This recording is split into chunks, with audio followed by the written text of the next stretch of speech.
이번 시간에는 선포 기도하여 지혜로운 자녀로 성장하게 하는 비결에 대해서 말씀을 전합니다. 지혜로운 자녀가 되게 하려면 성령의 인도함 받는 자녀가 되어야 됩니다.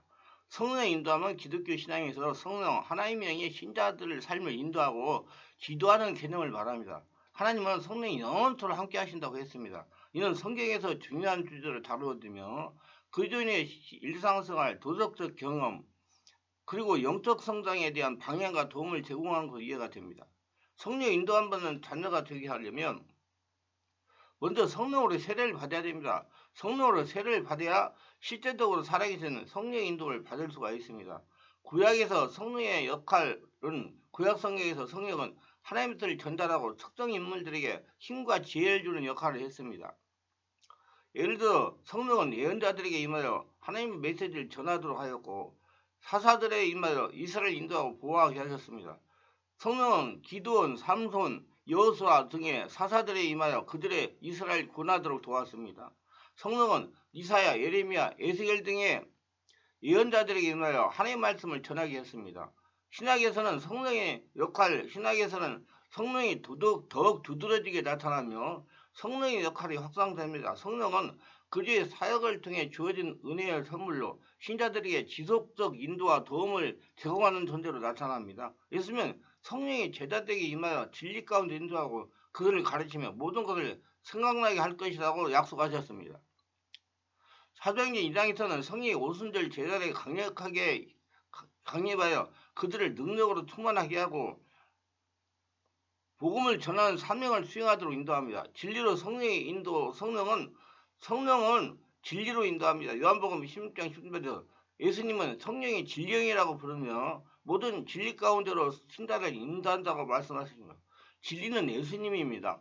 이는 성령이 신자들에게 하나님의 말씀을 깨닫고 진리를 이해하도록 도와주는 의미입니다. 그래서 제가 맨날 강조하는 것이 이제는 보고에 눈으로 보고 읽고 깨닫고 사람이 가르쳐준 것으로 살라고 하지 말고 그건 율법주의자가 되는 것이고 초등학문이고 이는 자신하고 아이는 성령이 깨닫게 하고 인도하고 알려주는 그런 신앙인이 되어야 복음주의자가 돼가지고 하나님의 축복 속에서 하나님의 권능을 가지고 살아갈 수 있다고 강조하는 것입니다. 이제 사람이 바뀌어야 되는 거다. 이러면 우리는 성령으로 거듭난 사람들이 예수 믿고 죽고 예수로 태어나서 성령 인도받는 사람이기 때문에 이제 성령으로 깨닫게 하고 성령으로 하나님의 음성을 듣고 하나님의 뜻을 알고 순종하고 따라가는 사람이 되어야 되는 것입니다.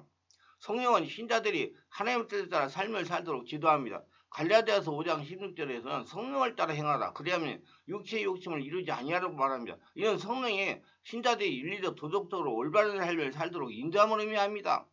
성령은 신자들이 그리스도 안에서 성장하고 성화되도록 돕습니다. 고린도서 3장 18절에서는 성령의 역사로 인해 신자들이 주의 영광을 바라보며 점점 주님의 형상으로 변화된다고 말합니다. 이는 성령의 신자들의 영적 성장을 도우며 그리스도를 닮아가도록 인도함을 뜻합니다. 신자들은 성령의 인도함을 순종할 책임이 있습니다. 로마서 8장 10절에서 하나님의 영으로 인도함 받는 사람은 곧 하나님의 아들이라는 말씀은 성령의 인도함에 순종하는 것이 하나님의 자녀로서의 정체성을 갖는 중요한 요소임을 보여줍니다. 신자들은 성령의 인도함을 구하고 하나님의 뜻을 분별하기 위해서 기도와 경청의 자세를 유지해야 됩니다. 에베소 6장 18절은 모든 기도와 간구를 하되 무시로 성령 안에서 기도하라고 권면합니다.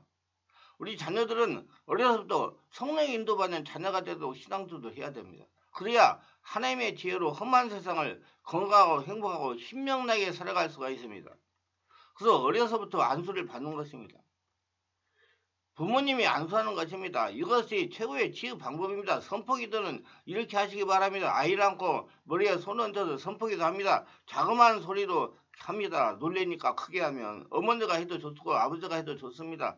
성령이 충만한 목사님이면 더더욱 좋습니다. 근데 큰 게 목사님들이 아이까지 안수할 시간적 여력이 없어서 못합니다. 그러나 작은 교회 목사님은 할 수가 있습니다. 성령 임하소서 사로잡아 주옵소서 우리를 사랑하시는 아이를 축복하여 주옵소서. 하나님의 은혜로 이 세상에 태어나게 하신 하나님 감사합니다. 지금까지 건강하게 잘 자라게 하시니 감사합니다. 우리 아이가 강건하게 하옵소서. 안정한 심령이 되게 하여 주옵소서. 집중하고 몰입을 잘하게 하여 주시옵소서. 사람을 잘 만나는 복을 허락하여 주옵소서. 형통의 복이 함께하여 가는 곳마다 그 있는 곳이 잘 되게 하옵소서. 요셉이 가는 곳마다 잘 된 것 같이 우리가 아이가 가는 곳마다 잘 되는 역사가 일어나게 하옵소서. 내가 나사렛 예수 이름으로 하니 아이에게 집중하고 몰입을 잘하는 영이 임할지어다. 아이에게 역사하는 산만하게 하는 영은 떠나갈지어다. 체중에서 받은 상처는 치유될지어다. 산만하게 하는 영은 떠나갈지어다. 안정한 심령이 될지어다.